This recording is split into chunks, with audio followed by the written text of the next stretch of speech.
No nyt olisi uusi vaihteisto. Tässä eessä on vanha ja takana on uusi.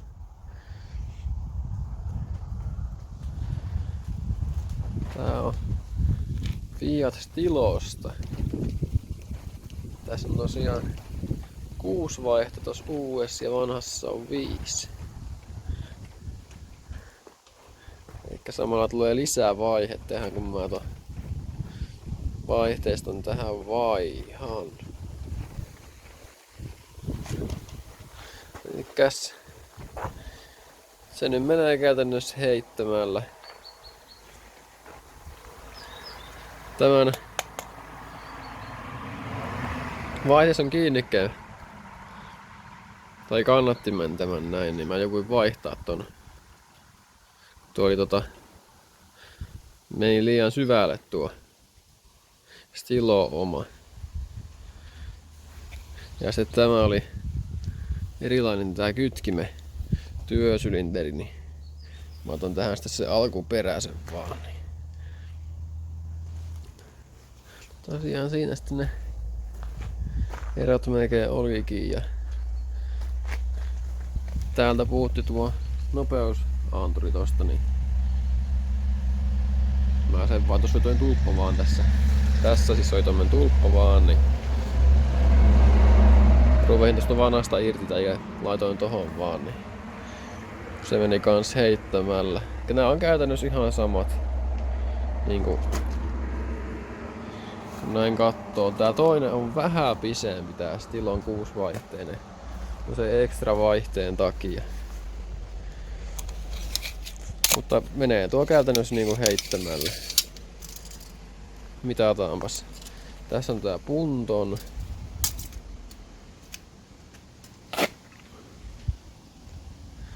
Se on semmonen, mitähän mä sanoisin, 37. Noin 37 senttiä. Ja Stilo on 6-vaihteinen, niin noin 40 senttiä. Ja siinä nyt oli ne erot sitten.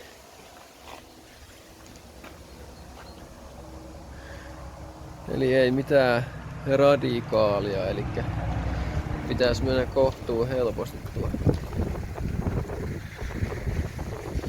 Joo, ei kai siinä mitään. Ei muuta kuin asennushomma.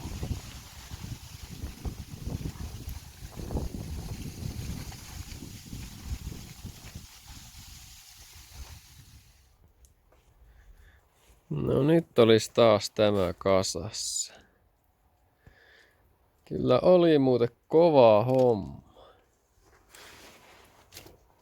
Yllättävän kauan meni ja tässä oli tietenkin ongelmiakin matkan varrella. Tosiaan yksin tän purin ja yksin kasasin, niin no se purkuhan siinä oli helppo homma, mutta kasauksessa oli vähän ongelmia. Mä tein niin, että mä pistin täältä päästä vaihteistoon roikkumaan tuonne oikeaan korkeuteen. Ja sitten tänne laitoin vaan puupalikoita niin paljon ylöspäin, että oli oikea tasalla ja tökkäsin vaan vaihteiston kiinni tuohon moottoriin. Se kyllä onnistui ihan näppärästikin niin. Kyllä sinne meni joku 2-3 tuntia, että mä sen sain kiinni.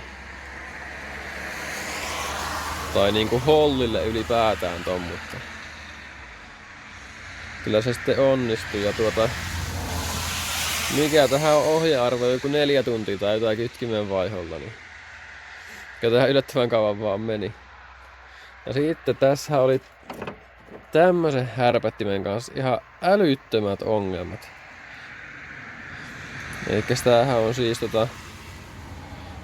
kytkimen työsylinteri. Ja tuohan on se alkuperäinen, niin sehän ei millään meinannut tai ei saanut vaan ilmoittua mitenkään. Nesteet tuli läpi, niin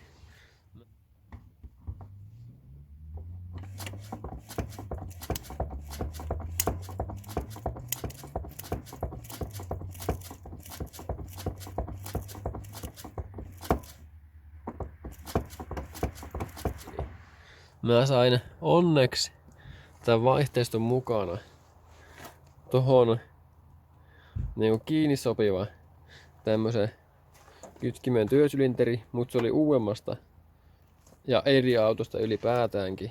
Se oli Stilosta, eli se oli erilainen. Ja siinä ei ollut ollenkaan tossa kohtaa, kun tuo ilmausruuvi, siinä ei ollut ollenkaan sitä niin. Mulla meni joku vähintäänkin pari tuntia, että mä sain modattua sen toisen tosiaan tähän. Mutta kyllä se kannatti, kun tää taas toimii. Eikä sitä uutta olisi saanut mistään läheltä. Niin piti nyt näin tehdä.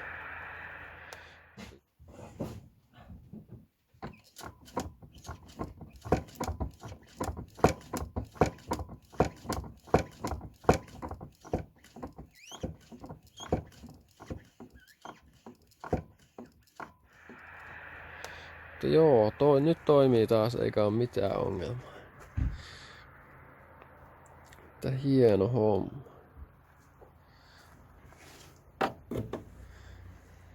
Kyllähän kaiken kaikkiaan joku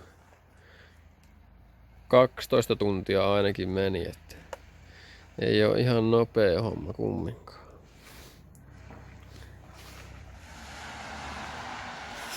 Ja täällähän tosiaan nyt on 6 vaihetta. Katsotaas nyt. Ja kytkin toimii, hieno homma. Katsotaan vapaalle. Elikkä 1, 2, 3, 4, 5, 6 ja pakki. Elikkä 6 on nyt R eli pakin tilalla ja se pakki on nyt vaan sitten seuraavassa. Elikkä näin. Ja kävin tosiaan testiä ajolla tän jo niin. Toimii.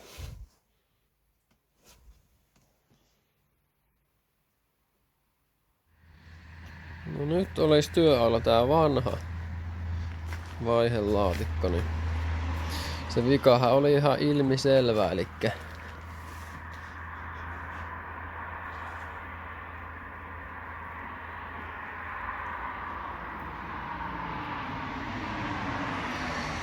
tuo tuossa pyörii vapaasti, minkä ei kuuluisi pyöriä vapaasti.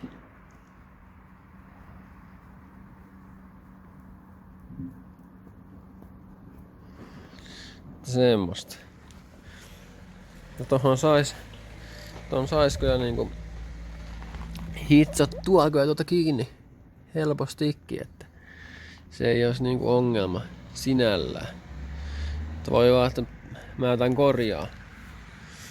korjaan tosiaan tän vaihteiston vielä tästä jossain vaiheessa.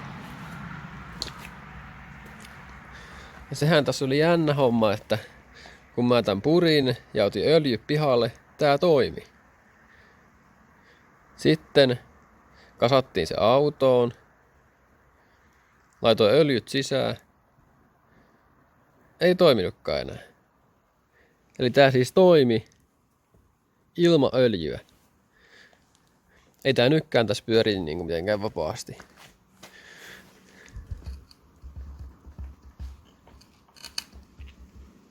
Niin kuin näkyy. Laittoi öljyt sisään. Niin tuo pyöri aivan vapaasti tuo kehää tossa.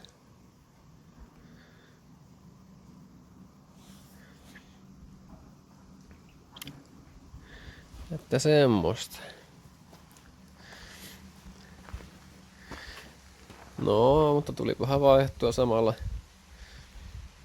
se vaihteisto tonne noin. Ja tuli samalla se lisävaihe siihen, niin en mä tiedä hyötyykö sitä mitään, mutta se nyt on siellä kumminkin. No nyt täällä tulee vettäkin jo. No ei kai siinä.